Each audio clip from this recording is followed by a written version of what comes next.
Welcome to the podcast, Your Lifestyle is Your Medicine, where we do deep dives into the topics of mind, body, and spirit. Now, through these conversations, you'll hear practical advice and effective strategies to improve your health and ultimately add health span to your lifespan.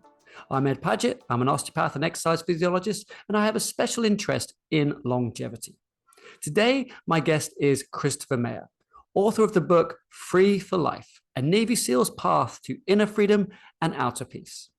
Now, I've just finished reading it, and if you're ready to make some changes in your life that allow you to reach your maximum potential, then this book and what Christopher is going to say in this podcast could be for you. In today's episode, Christopher and I take a deep dive into his journey from being a Navy SEAL, a burnout as an athlete, and to now someone who is stronger and more vibrant at 55 than he was in his 20s. This podcast isn't for the faint-hearted. Christopher's journey has led him to have some pretty out there experiences. Some of these experiences, the rest of us would only hope to have with the use of hallucinogenic drugs, and he has them completely clean. And with that said, you may find his words become the first step on a life-changing journey. Now, for others, they might just be entertaining. Whatever you think, you'll agree that he has a very unique perspective on health and healing. Now, you can find Christopher at truebodyintelligence.com. Now, without further ado, let's get over to the episode. So, Christopher, welcome to the show. Thank you. Thank you for having me. I'm excited to be here, right? Lifestyle for me is the answer. So your choice, your brand name makes a lot of sense for me.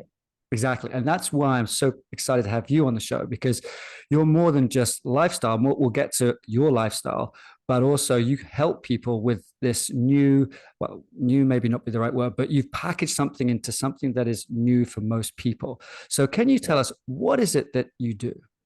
Here's what I do. I have two things that I do. Okay. And I work with people privately. People come to see me and we go through a 5-day process, right? I see them twice a day. And during that time, my job is to investigate them first to figure out why they're really there. Most people walk in the door with like, I'm here because of this, this, and this. And then that's what their personality understands about them. And then I have to get down in and figure out, why are you really here? Okay. The pain in your back might have been the bait to get you here, right? The divorce with your husband, right? The addiction to the marijuana, that might have got you in the door, but why are you really here? Okay. And then we spend the first day really investigating so that they can set up a really powerful intention. Because for me, what I've learned along my journey is that intent is everything. And I'm into allowing the person's intention be the driver for what we're going to be co-creating together.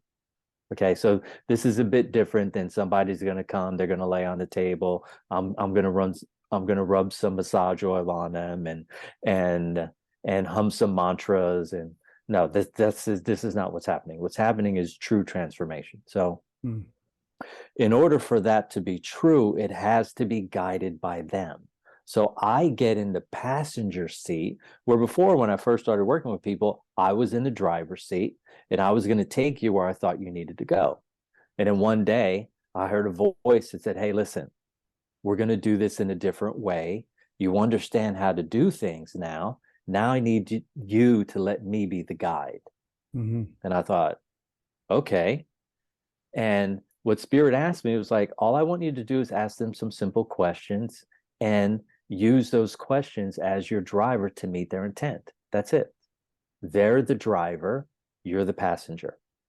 And I thought, well, this is a strange position to be in. I haven't been in this position before, but okay, if this is going to produce 10 times the result, I'm into it. And guess what happened?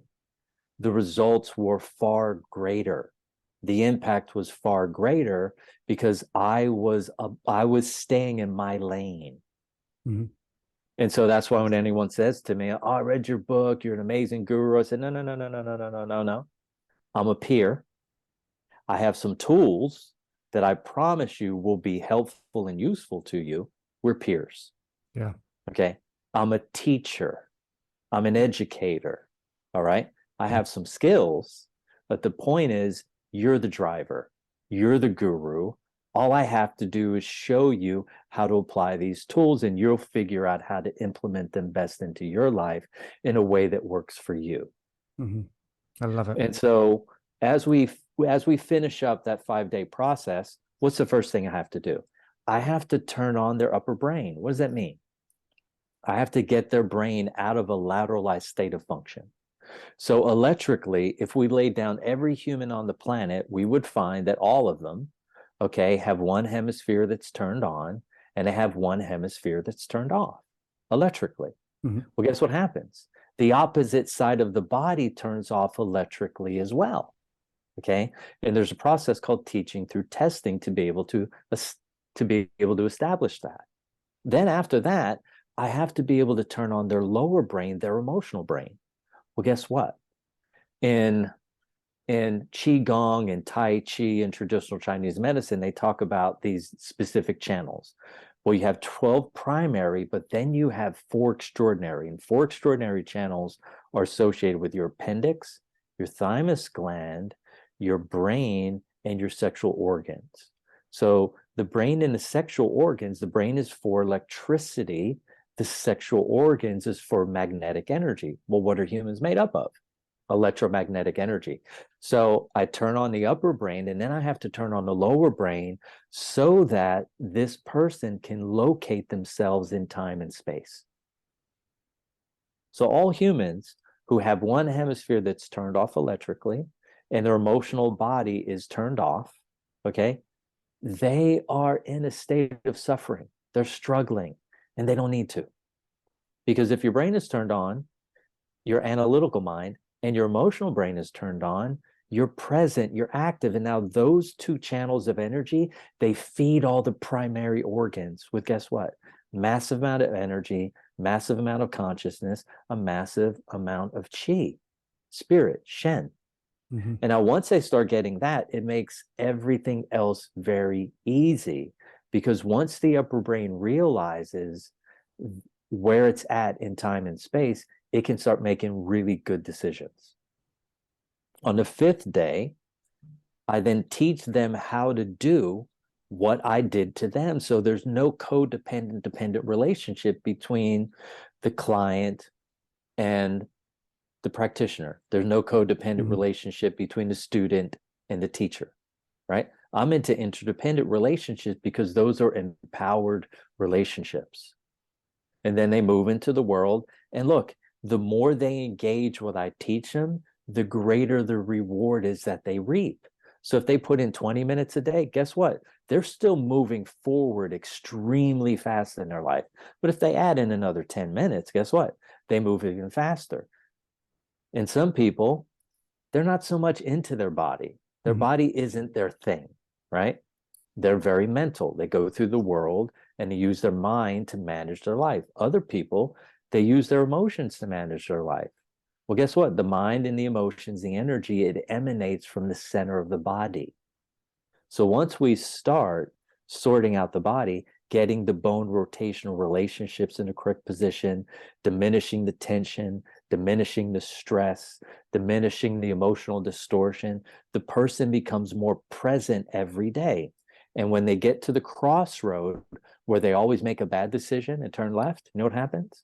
They get to the crossroad, they turn their head to the right and they go, hey, that looks interesting down there. Let me turn right. And when they turn right, they create a successful pattern interrupt to the pattern that has them in self-defeating behavior, either passively or overtly. Okay. So that's what I do for one thing. The other thing that I do is I teach people how to do what I do.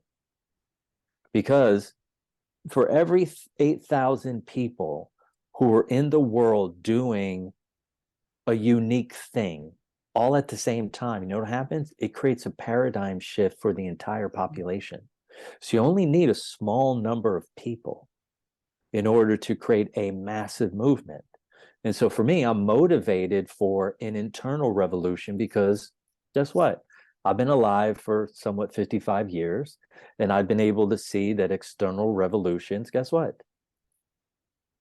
They create the same patterns. Mm-hmm. Right? You and I are sitting here today on this call. We know what's going on in Ukraine. We know what went on with COVID. We know what's going on with the banking system. We know what's going on with the educational system. And these things have been going on forever and ever and ever. And no matter how much effort we put in to try to neutralize those things resurface every generation. And they need to. You know why? Because we haven't made the internal shift. Mm-hmm. So what I do is I teach people on an individual level in my 5-day process, and I teach them in a group level in order to be able to help other people get free. Free of what? Free of anxiety, free of crippling fear, free of an overactive mind, free of debilitating symptoms, free of intense amounts of self-righteousness, and free of discomfort in their body. And now imagine if you could move through the world with a comfortable body, a quiet mind, excited, grounded emotions, and righteous behavior. Every single day would be an amazing day. Every single day would be an amazing day. And the truth is, 99.9% of humans are not walking around that way. But the reason why they aren't is it isn't very sophisticated. Mm-hmm. It's simply because their brains are turned off electrically. Their emotional bodies are operating at a very small level, okay? And their bones are rotated in the wrong directions. So if you get the brain happy, you get the emotional body happy, you get the body aligned, guess what happens? All the spiritual energy flows through your body unencumbered in the way that it was meant to, and you act in a way that is full of heartfelt action to your own benefit and equally for the benefit of others. And imagine if we had 100,000 or a small number relative to the population, 1 million people walking around the world with comfortable bodies in their 50s, quiet minds, grounded, excited emotions, and intense, abundant amounts of energy. You know what happened? The world would change overnight. So I feel like I've been given this pathway in order to be able to teach on an individual, personal, intimate level and at a group level to inspire others to be able to get free for life. Free for life. And that's the title of your book. Yeah. Beautiful. So if people are listening to this, they may, you mentioned lots of things. You mentioned Chinese meridians in there. You mentioned some Qigong. You mentioned these different levels. They might not quite understand what you're talking about. So I want to put it into context for people of how you went from being, a super hard charging Navy SEAL to a potential Olympian, which most people can, they've got a picture in their mind of who that is or what that type of person is, to the discoveries you made to be able to teach what you teach. So how did that come about? Take us through that journey. Okay. So I call the journey from SEAL to sage. Nice. Somebody gave me that name. Yeah. That was a podcaster. He goes, I think this is your brand, from SEAL to sage. And at first I was like, what is this guy talking about? And then I thought about it and he's like, yeah, he's actually right. Yeah. So the way that it happened for me was through pain, right? I had just as a listener, so you understand, I was never the guy when I was younger thinking about waking up and changing the world in a positive way.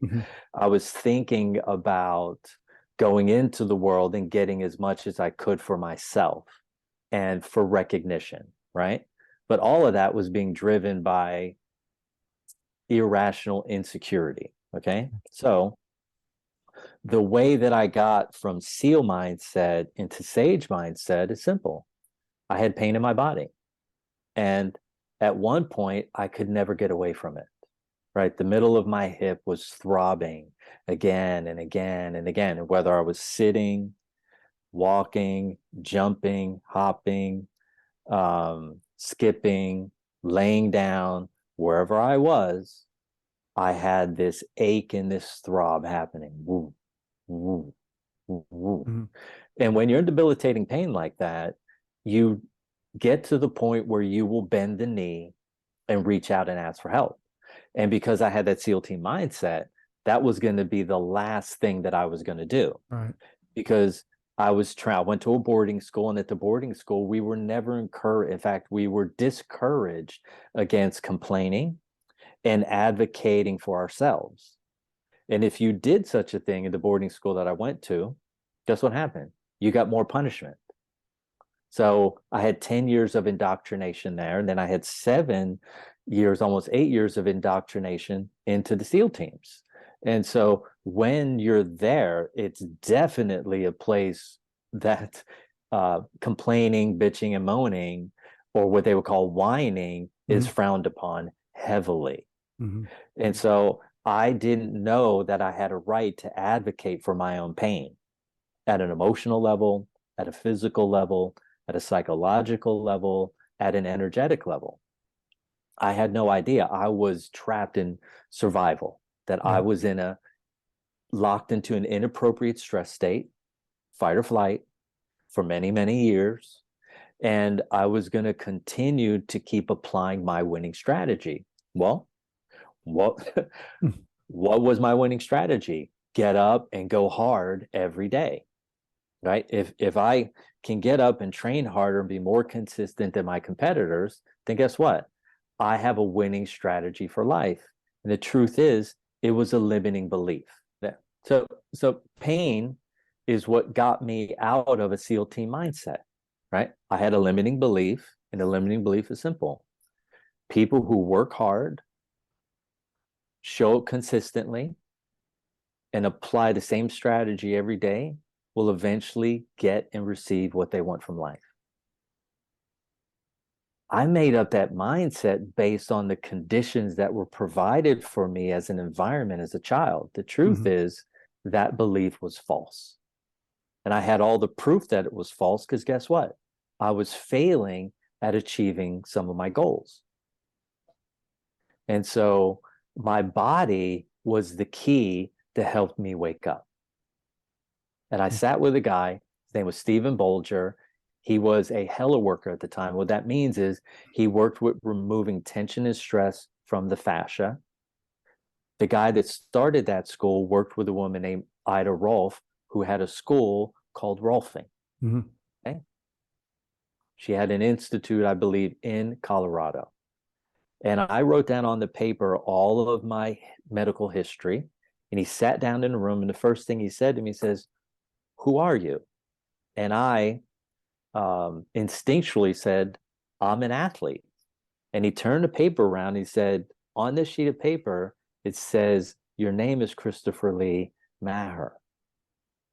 You might want to think about the answer you gave me." And I thought, you know what? I didn't come here for psychobabble. It actually pissed me off. I was angry. And I realized the only reason why I was angry in retrospect is because he was right. I over-identified with being an athlete, right? I got positive recognition from my peers. I got positive recognition from my teachers, from the administrators, from my coaches, from the county that I lived in, that I had value, right? And I was under the false belief that what I did is where my value came from. And when you're raised as a child and your father's not around, and your mother takes her life when she's 29 years old, and you bounce around in foster care for a while, and then you get dumped off at a boarding school, you finally start to get some positive recognition. Right. You're thinking that what you do has more innate value than who you are. Because if who you are had value, no one would have dumped you into the foster care system. No one would have dumped you off at a boarding school. If you had value, your family would have taken care of you. And so I took those limiting beliefs and ideas that I made up with a precognitive mind that doesn't understand the rational world, and I ran those ideas to their extreme. And that helped me, in the end, retrospectively, develop what I do today. Because at some point you have to be willing to hold up the mirror. Yeah. And the mirror, the reflection that was looking back at me said, hey, I'm in pain. And initially I said, who cares? Keep running, keep training hard. And then the mirror said, hey, I'm in pain. And I kept applying it again and again and again until basically my body ground down to a halt. And now I couldn't use the body, which is where I got all of my esteem from. And I had outer self-esteem. I didn't have any inner self-esteem, right? Because inner self-esteem has more to do with knowing who you are and implying what I would call intuitive discipline rather than a fixed, rigid discipline that's attached to your identity. So then I had to separate from my identity. And when I was in the SEAL teams, nobody really knew about the SEAL teams, right? And then suddenly, the name and Navy SEALs and all that sort of got big in the world. Okay. And so now the irony here is as I was growing and separating from my identity, the identity of SEAL teams was getting bigger. Interesting. Yeah. Right? So external validation of being a former SEAL was getting bigger and bigger, and yet you were trying to distance yourself from that. Yeah. And so it got to the point where when someone would meet me, I would never tell them I was a former U.S. Navy SEAL. Yeah. Because I didn't want to be identified with that mindset, right? I wanted to be identified as me because I started to understand that who I am without any identity is what has the greatest amount of value, because now I'm focused on being what? Being kind, being generous, being honest, being open-minded, being funny, being grounded, being empowered, being inspirational. All those things suddenly had more value. And I was talking, if I was in a conversation with someone, it was about how can I help you? Right. Versus let me show you how wonderful I am. It was about how can I help you? Tell me what's going on. I have some solutions that I think could benefit you a lot. And I shifted from a self-focused, self-absorbed person into really being much more transpersonal, right? Being vested in the other person's growth and life path. And that was a better position for me. Nice. So before we get to how you do what you do, I'm interested in this shift from, that practitioner, the hello work practitioner, to some of the other trainings you did. I know you studied Chinese medicine, and I'm really interested if you want to talk about it. You spent 25 days in a cave in the pitch black or something. Can you tell us how you got to that position? Yeah. So one of the guys that I studied with, here's how this happened for me. I was working with a lot of practitioners. So I was going to the Gasku Clinic in Del Mar, San Diego. I was doing acupuncture, acupressure. I was going to yoga. I was doing hot yoga. I was doing anything and everything that I could to continue to move myself down the road. My business at the time was to train people, right? To be physically fit. Right. And then I got an email from a guy named Mark Pershbalaja that I went to boarding school with. And the email said, hey, I saw this guy's got 5 stretches that'll change your life. And I thought, Mark, why don't you take those 5 stretches and stick them straight up your rear end and go change your life? Like, who are you to be telling me to change my life? I had a strong, well-defended ego at the time. And then 2 weeks later, I got a call from one of my clients. She said, hey, I just saw this guy in Good Morning America. I go, let me guess. He's got 5 stretches that'll change my life. She goes, you saw the program? I go, no, but I'm getting the point. And then I went and I researched and I tracked the guy down. It took me six months to get a hold of him. Wow. And then he agreed to see me. And I went up and saw him. And within 1 hour, all the pain that I had at every joint was gone. Wow. So on one end, I was ecstatic, right? The pain is gone. I'm thinking this is great. I can go back. I can train hard again. I got someone who's got real solutions. And on the other end, I was upset because I just spent all that time, all that energy, all that effort, and all those resources, right? And I couldn't get any of that back. And then he worked on me for another 3 days.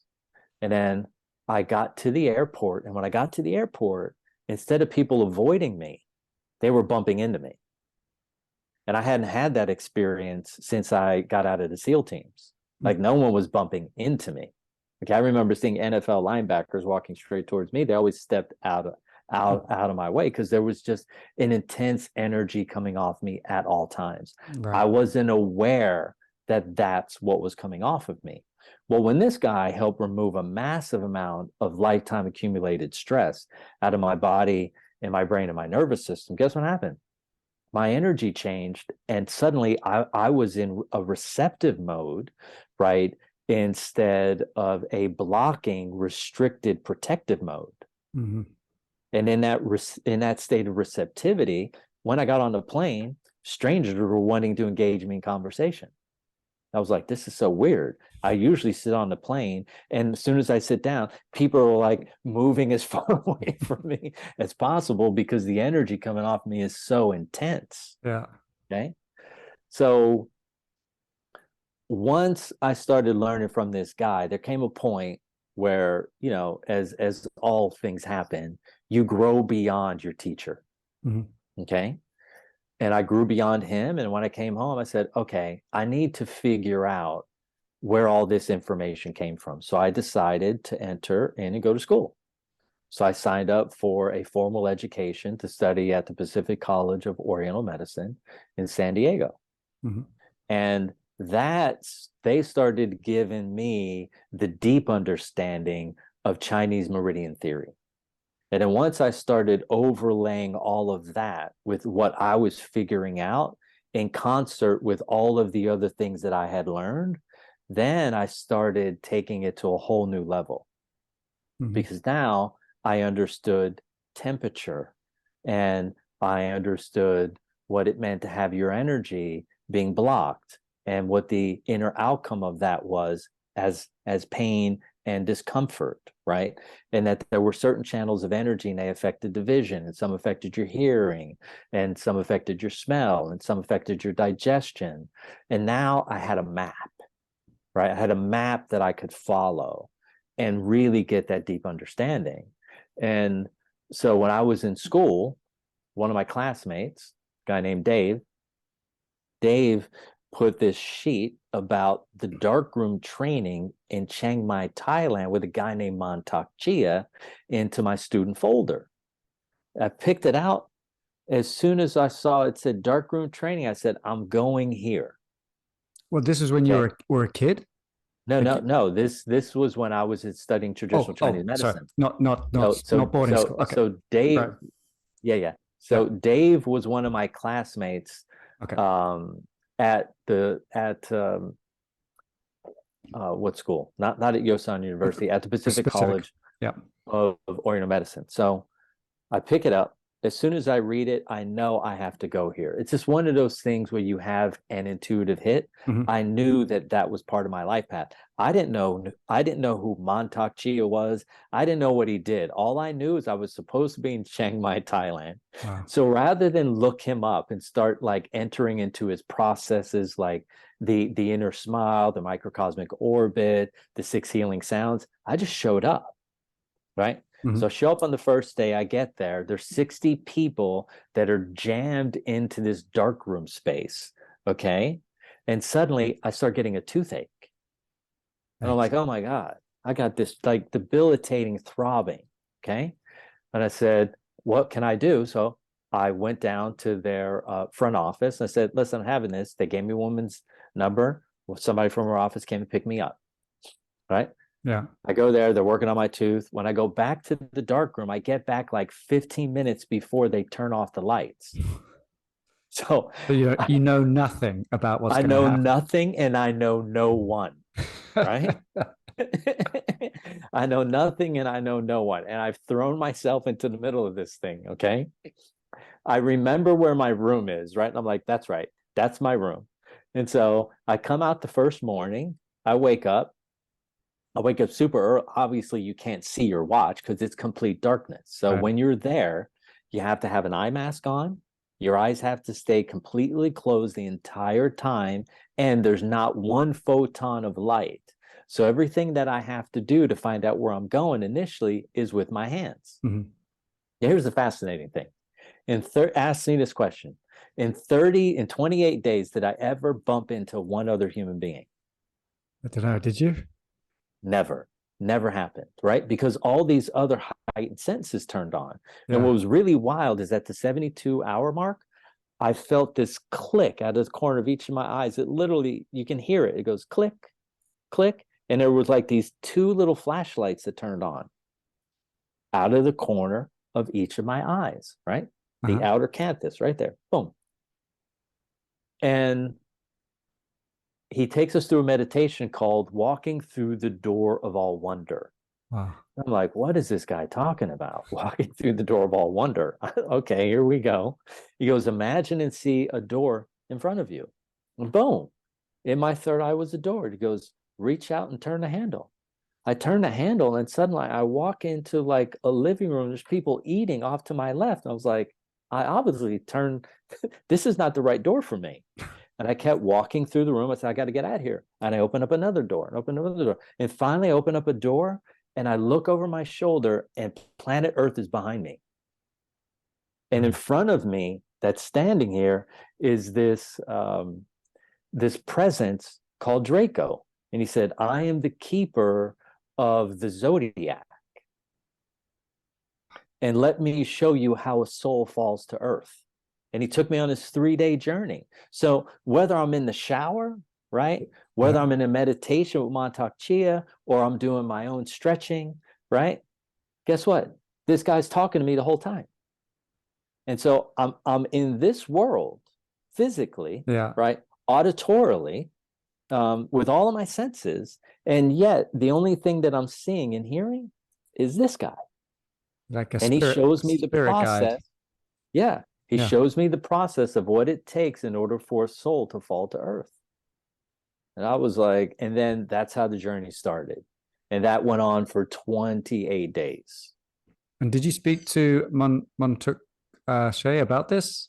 Yeah. Afterwards, they filmed me. Which is funny. They filmed me for like 3 hours. They were like, you got to tell us. We got to catch this on film. So, of course, I put it all on film. But because he's worried at the time about how the Western world is going to receive this, he cuts out all the really amazing stuff. Oh, right? Yeah, it's a shame. It's like, are you kidding me? Like, so you cut out all the really good juicy stuff, like the stuff that actually matters. You left that out because you're scared of Western projection about the experience. Or I think maybe at the same time he was worried that if other people knew about my experience and they weren't having that, they would feel like they were ripped off. Yeah. Or they might come in the future expecting that. That's right. Like that's their expectation. Yeah. So, but there's an interview on the internet of me talking about the darkroom experience. Wow. That's brilliant. On YouTube somewhere. Someone can find it. What you have to understand is as you raise your core vibration, you will see and feel things that other humans don't because your vibration is higher. Mm-hmm. When it's higher, you get a gift. The gift is you get to see and feel things that other people don't, or you get like a regular journey. Okay. So if would I rather be Jeff Bezos with $240 billion, or would I've traded in every cent in order to have that experience? I would much rather have the experience that I had, because all the money in the world, whatever position you have, none of that gives you direct access into the things that we're talking about, right? You have to work on your health.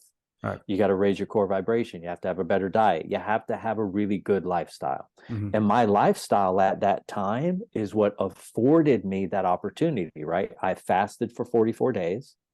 Okay. Most people aren't going to wake up one morning and go, okay, I'm going to start a 44-day fast. Mm-hmm. But I did as my guides told me. Mm-hmm. right? As they guided me. But it all happened because I started opening up my body and shedding and getting out of a survival-based strategies. When you're operating in an inappropriate stress state, you do not have access to higher levels of consciousness. So you're forced into a position to struggle, right? Struggle and strife is the name, or is the lane that you're in. But if you want to be in ease and grace and get access to higher levels of consciousness, you have to do something that's extraordinary. If you're doing the everyday Joe or Jane business, that's what you're going to get for a life. I took a risk, right? The risk was, I'm in pain. I'm going to reach out and ask for help.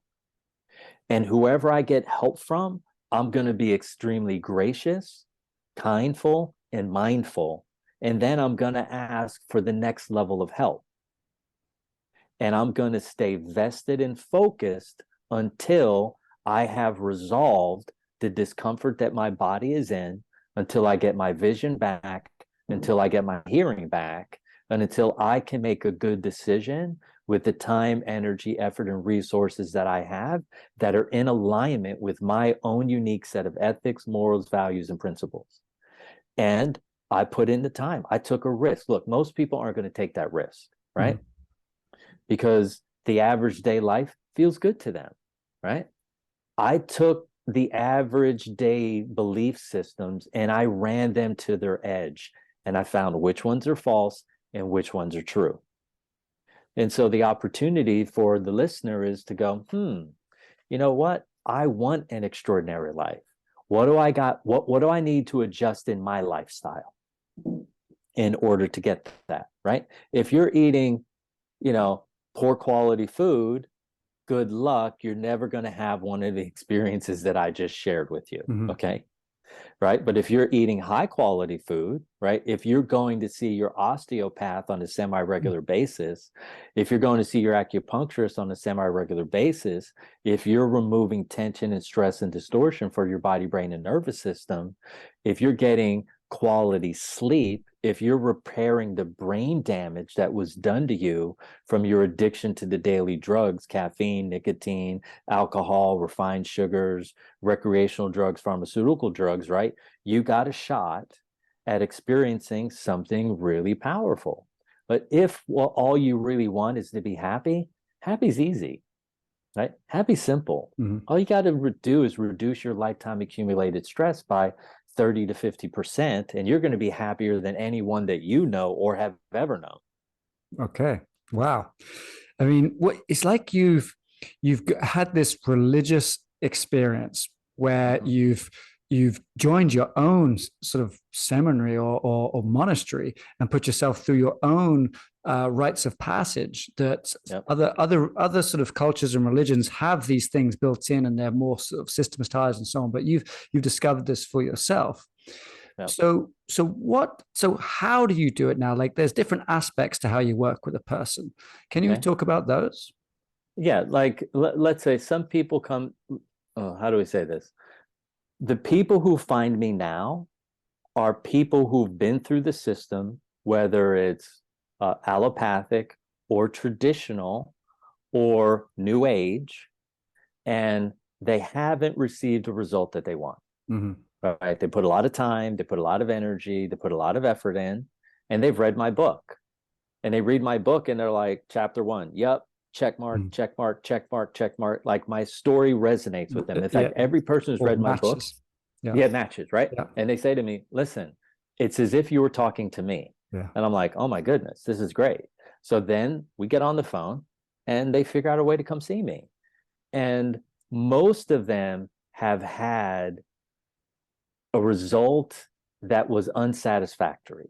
And I get it. Like, I deal with everything from physical pain to emotional distortion, right? So repression, depression, anything that keeps a person from shining their light. Like, they know at one point in their life, things felt kind of good.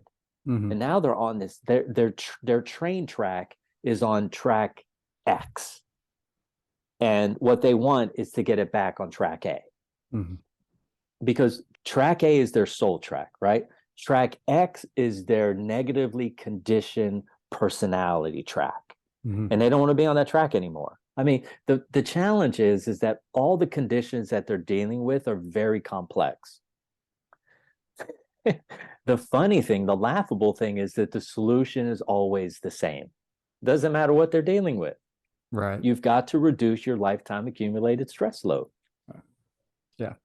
100%. Right? You've got your daily stress. Like, think about it like this, right? You've got three lanes. You got stress, ignorance. Obviously, your listeners are not in the stress ignorance category.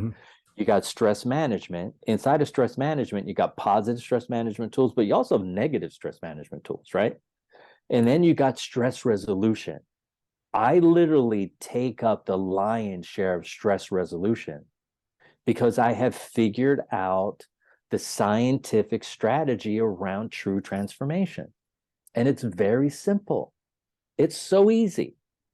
I could literally do it in my sleep. Wow.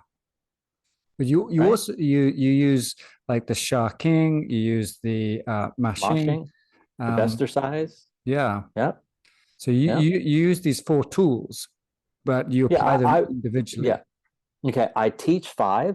5. Okay. But I really use about 7. Okay.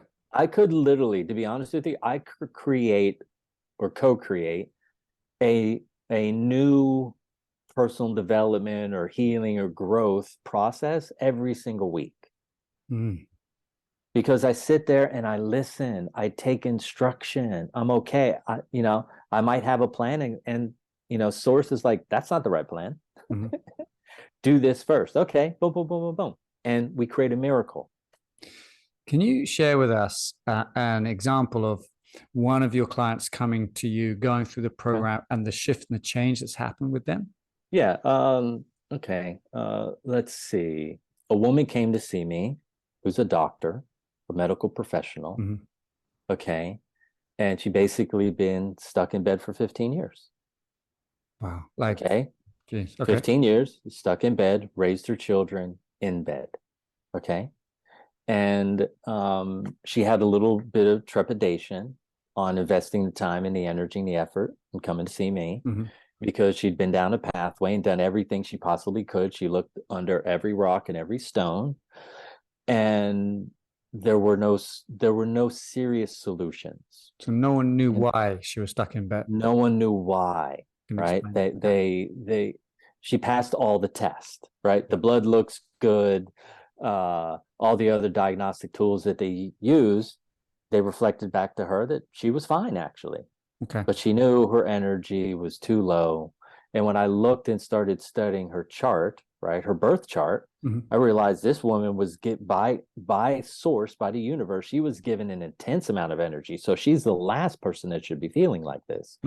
And so what's going on? And so after we did the investigation, we found out an oversight that she had about something that she experienced when she was younger. And once we transmuted that experience and the negative projections around that, guess what happened? She got her energy back, right? So she sends me a text every day, checks in. Where you at? I'm not in bed. Yeah. She's out and about doing her thing. Is she at full throttle yet? No, but she can rely on the energy that she has. She's coachable. She takes the steps that are necessary. And guess what? She's out having a functional life again. And nobody understands what it's like to not have energy, right? Especially when you're someone who grew up highly energetic. It's different if you were born and you were always low energy, right? Yeah. You just figure you don't know anything else. But when you're born high energy and then one day you wake up and you're in your 40s and suddenly all of your energy is gone and none of it makes any sense, and you're a doctor, so you're in the medical establishment, you know what to do, and you're not getting any answers, and you're not getting any result from the answers that you're getting, then guess what happens? You begin to reach out and search. And she reached and she searched, and she reached and she searched, and she reached and she searched, and she kept coming up empty. right? That's great. And it must have been a lot for her as a medical professional to reach out to Oh, for you, sure. Yeah. who's alternative. Yeah. Yeah. Right. I'm more in traditional medicine, right? Yeah. And so the thing about me is a lot of people, I work with a lot of PhDs, a lot of diplomats, a lot of people that are scientifically educated and Hmm. trained, right?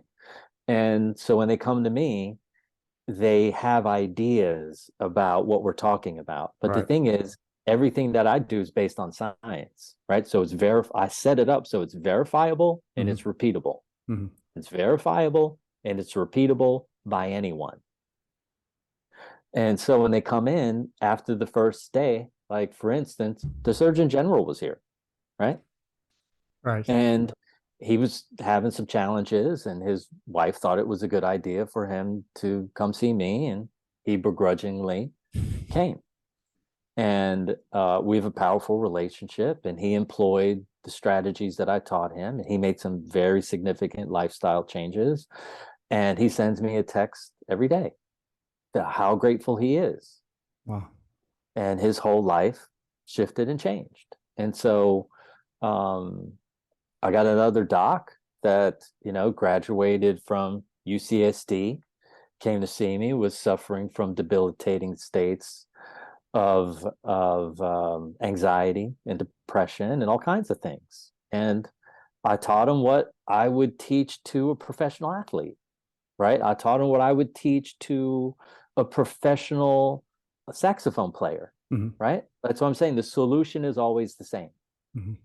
Remove the tension, stress, and distortion, turn on the upper brain electrically, turn on the emotional body, reduce the tension stored in the emotional channels, get the person physically, mentally, emotionally, and spiritually present. And you know what happens to their symptoms? They disappear. Disappear. They Yeah. disappear because the person's present and aligned. But who are they aligned to? They're aligned to who they are in nature. I define success really simply as success can only be defined as your ability to be authentically expressed as you were designed. Yeah. And if you're inauthentic, you will have pain. Hmm.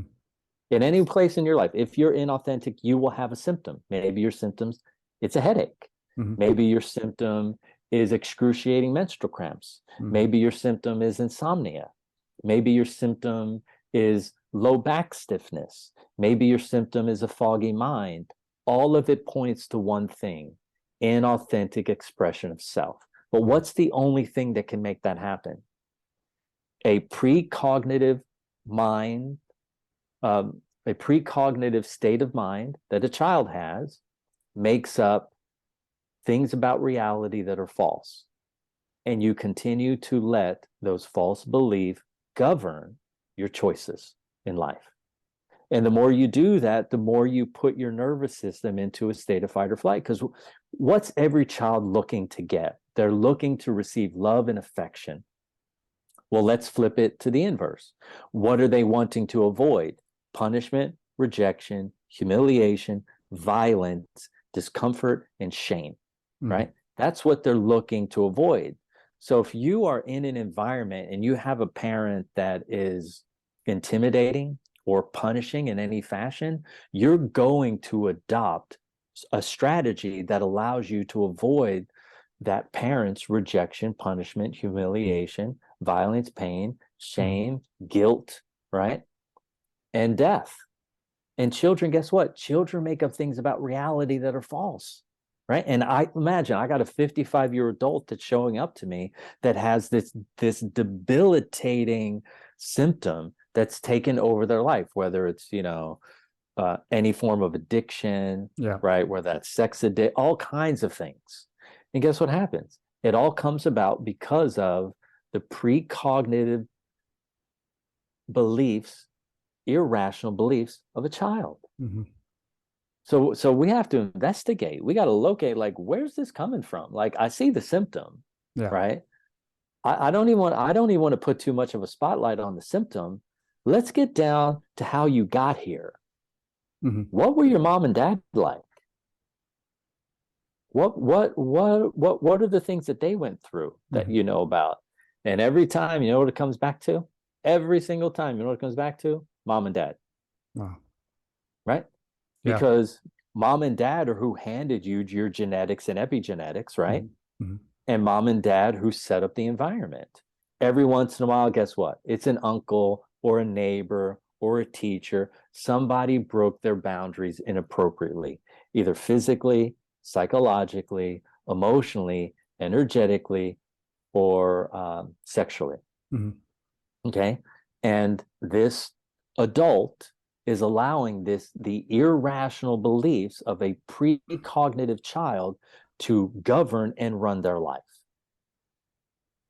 And guess what that creates? That creates emotional distortion, psychological distortion, physical tension, and energetic and psychological stress. And so we got to go back to the beginning. Yeah. And then guess what happens? A doctor that is suffering from, I guess what they would term it would be adrenal fatigue, mm-hmm. suddenly starts to get their energy back. Mm-hmm. Because you've gone back to the source. The environment, the first 7 years is crucial. And anyone that suffered any bit of stress during that time, it's going to play out in their adult years. Mm-hmm. Right? Like name someone who got bullied. Right? I had a guy in here like a couple weeks ago. He didn't think it affected him at all, right? Bunch of kids dumped him into a dumpster. Okay, humiliated him in front of the other students. That was impacting his life. Why? Because every time he was in a room with another man, he was always quiet and sheepish. Mm-hmm. Why? Because his precognitive psyche aspect of his mind is thinking they could dump me in a dumpster, right, in front of all of these other people mm-hmm. at this workshop. I should probably sit in the back and be quiet. Mm-hmm. And so the things that we go through as children, if they go without proper investigation or attention, they run amok. And so we got to heal the things that made us feel unsafe as a child, right? We have to grow beyond those experiences. And then suddenly the symptoms, they shrink. Every month they get a little smaller and a little smaller and a little smaller. It's like I said at the beginning of our call, when you get to that crossroad and you can turn left, and that's your strategy always, I'm going to move into avoidance. Suddenly you're taking heartfelt, appropriate action. You're taking right action to your benefit. You're going right. And now you've built a new neural pathway, and your brain recognizes into your authentic self versus your preconditioned adopted strategy to avoid punishment, rejection, humiliation, violence, discomfort, and pain. Mm-hmm. Beautiful. Yeah, I mean how are you going to experience freedom ever if your precognitive state of mind, that aspect of your psyche, is running amok and acting out whenever it can? And look, people don't act out if they're not stressed, right? Because their conscious mind is able to operate correctly. But the moment, the second the moment gets too big, the precognitive child looks over the edge and goes, hey, I can start acting out. I have permission. I feel unsafe. And so the key is to get the person feeling safe again, right? Yeah. That's, I mean, everything you're saying there, you've put it in so succinctly that there's, complementary alternative medicine, the world that I'm in, we talk about pain being a gift. And for a lot of our patients, that they don't want to hear that, because pain is not a gift, but it is, because the pain is telling you something that's out of alignment in your body, being physical alignment, spiritual alignment, emotional alignment. And what you're doing is taking that symptom as sort of like a flag, to follow that flag to find out where it's coming from. And I think you summarized that, how you do it, brilliantly. Thank you. And look, here's the truth. The truth is, because of my study and my education, and it's been unique, I know exactly where those behaviors live in the body. Right? Passive aggressiveness, where does it live in? It lives in the chest, right? Where does addiction live? It lives in the quadriceps. Where does narcissism live? It lives in the hamstrings. Where does self-sacrifice live? It lives in the hamstring. Like wherever you know what I mean? So That's got tight hamstrings. yes, yes, right. Self-sacrifice, I can see. The Yeah, narcissism, well, I'm not yes. going to admit that one, but maybe. Yeah. Okay. And so because I know where these behaviors live, and during the investigation process, guess what happens? They then tell me their two strongest negative projections about their parents. And when they do that, they're telling me exactly which muscles in their body are super, super tight. Right. They're telling me exactly where to focus based on the positive projections they have of their parents and the negative projections. So I trick them into, right? I call it the hustle, right? It's like, you're going to reveal to me, and guess what? This is how you've been hustling yourself. So the second they go, look, my projection about my mom is that she is she's mean and disorganized. I already know that the person's upper body and the shoulders are going to be severely lifted high and rotated forward before they even get in the door. Okay. And as soon as they walk in the door, I go, okay, yeah, exactly what you said, it matches. So for the listener, what you have to understand is whatever's in your body is in your life. No one is above their station, no matter how well they pretend, right? Their body's telling you everything, okay? If their shoulders are high and rotated forward, they're already telling you what parts.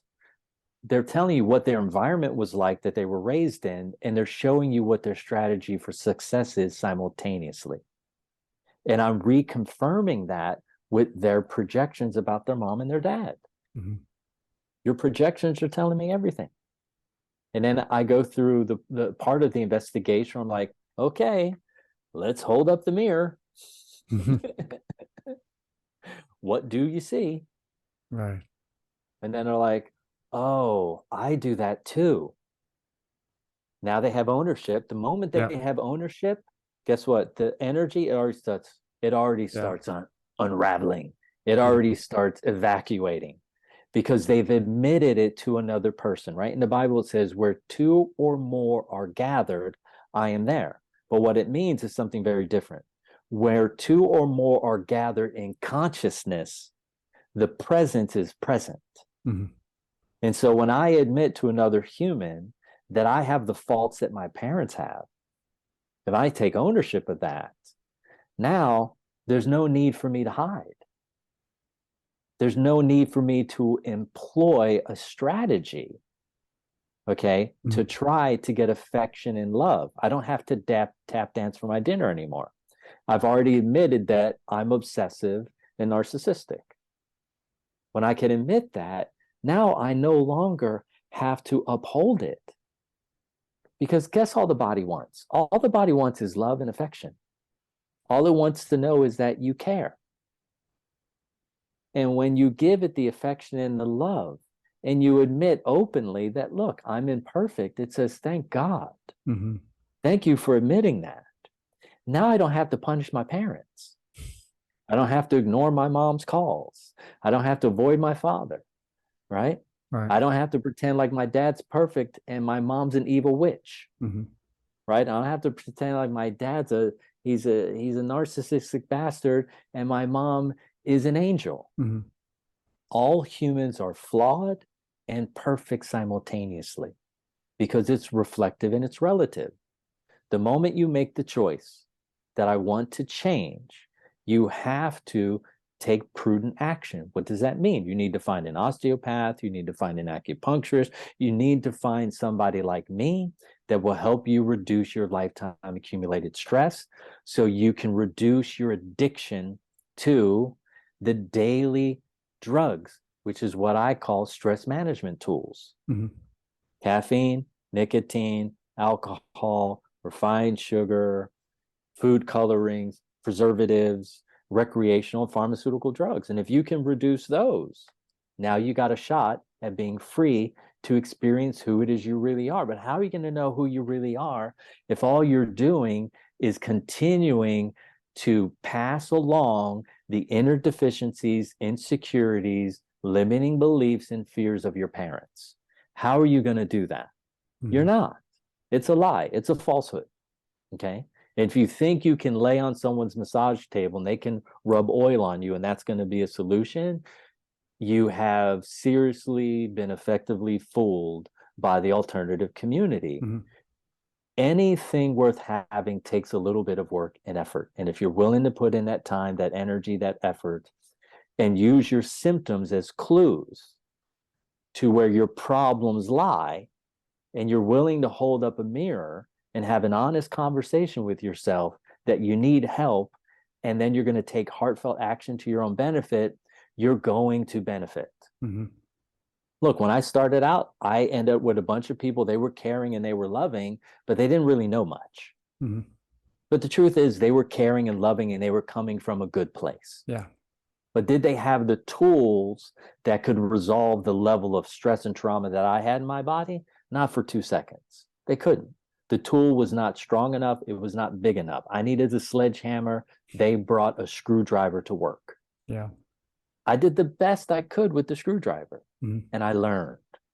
So when you get on the healing journey, when you get on the growth journey, when you get on the soul journey, everyone that you meet along the way is giving you value. Yeah.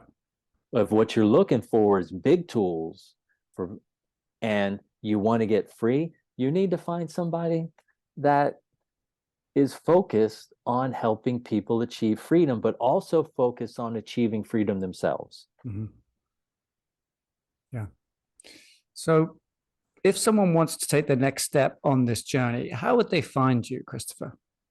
The easiest way to find me is to go to truebodyintelligence.com. You would email us at support@truebodyintelligence.com. And the truth is, I don't talk to anybody unless they've read the book. So you've got to be willing to at least take a tiny risk, right? And if you're willing to do that, I'm willing to get on the phone with you and talk this out. See if I could add some value, at least give you some direction. Even if you choose and you have no interest in working with me, I will get on the phone with you. And I will talk to you if you're willing to step up to your own benefit. Excellent.